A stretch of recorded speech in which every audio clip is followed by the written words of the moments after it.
Hey everybody, this is just a quick video, or hopefully it'll be quick, of my mid-season review of Ahsoka so far. So the way this is going to work, we're just going to go through things, the good, the mixed portions, and then the bad portions of this show. I'm going to give it to you all, and then just some closing thoughts. So let's get right into it. Let's start with the good.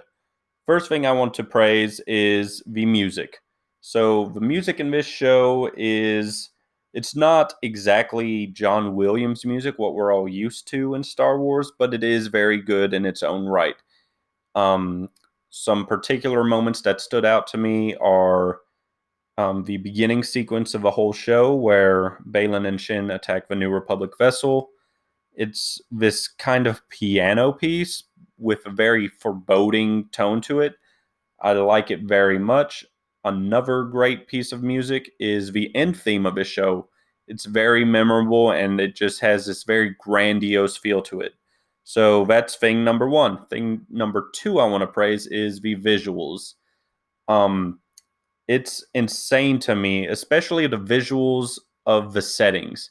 It's insane to me how well the thought translated from animation to live action.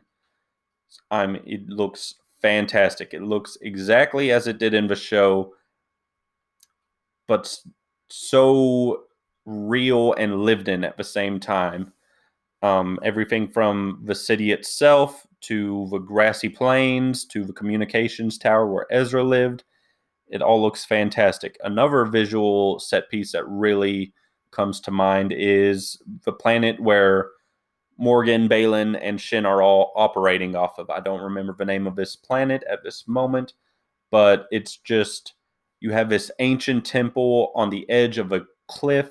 This cliff looks over a massive body of water, and behind, in the background of the cliff, is this massive forest, all filled with trees with these red leaves. And the wave of red just contrasts with the dark Jedi robes that Balin and Shin are wearing.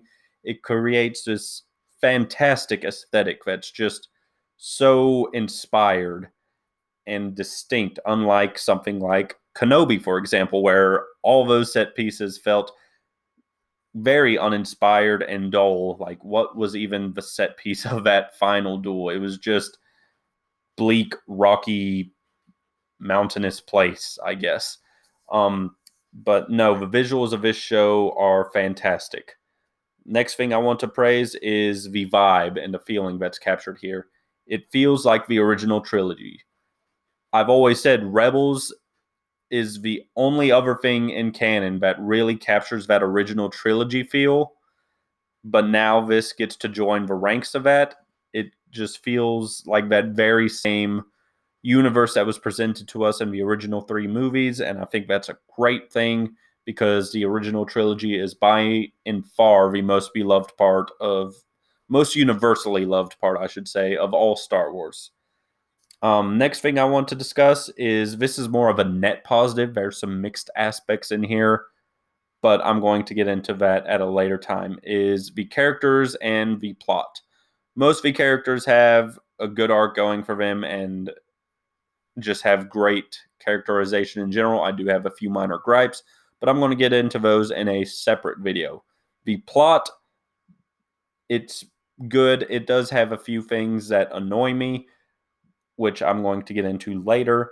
But overall, it is clear, it's concise, it has a direction it's moving, but it's not predictable either. So the plot and the characters of this show are definitely a net positive. And the last thing I want to praise is this is probably the thing I'll sing the highest praise on is the lightsaber duels. Both the duel in the first episode between Shin and Sabine and the duel in the fourth episode between Ahsoka and Balin are incredibly well done. They are so well choreographed. There's stakes, there's tension, there's drama, there's a narrative being presented in the fights themselves.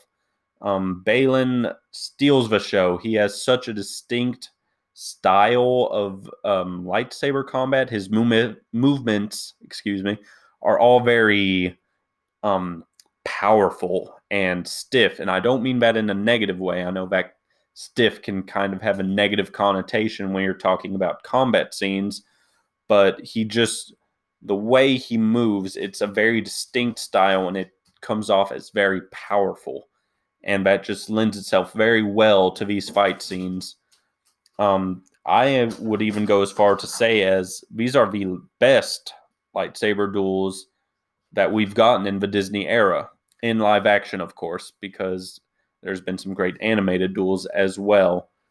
The only other live action Disney era lightsaber duel that comes close to this, I would say, is the duel between Kylo Ren, Finn, and Rey in The Force Awakens. But even these duels, I believe, supersede that.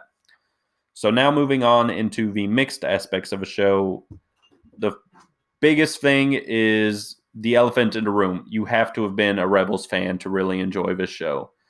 This show is Rebels Season 5 in live action. If you're not up to date on your Rebels lore and knowledge, if you weren't a fan of that show, you might be lost watching the show, or you might just straight up not enjoy it. The other thing is, in this mixed column, is the title of the show itself. This is kind of more of a minor gripe, but I don't feel that the show should be called Ahsoka. I think a more fitting name, if we're going to go with a character name for the show, would be Sabine, because her arc and screen time seems to be taking up the more prominent role in the show. I'm not entirely sure what Ahsoka's arc in this show is yet. Of course, we're only at the halfway point, so things could change. But Sabine's arc is definitely kind of driving the narrative so far. Now moving on to the negatives of the season so far. And first one's kind of more of a minor one, kind of more of an annoyance, but that is the map trope. Star Wars has a map problem. We are map obsessed. I am getting tired of this trope of, to start the plot, we need to find this map, which leads to an important thing. This happened in The Force Awakens. This happened twice in The Rise of Skywalker. And now it's getting to the point where it's a very noticeable trope within the writing, and I wish that would stop. The next thing, and this is my major gripe, is Sabine getting stabbed. Point blank, if you get stabbed by a lightsaber, that should be a fatal blow. I am very not liking how Disney is treating this grievous injury as, oh, it's something you can just recover from. No, getting stabbed by a lightsaber kills you. I understand Sabine had to lose that duel, but there's ways to do that without surviving a fatal injury, such as she could have gotten the Luke Skywalker treatment and lost a hand. But, I mean, this whole thing is just, it really frustrates me. This was probably the worst aspect of the Kenobi show. But yes, that is my major negative of the season so far. But like I said, I'm going to keep this quick. That's kind of a good, bad, and the middle of it all so far. We still have half a season to go, and I will give a more detailed breakdown then.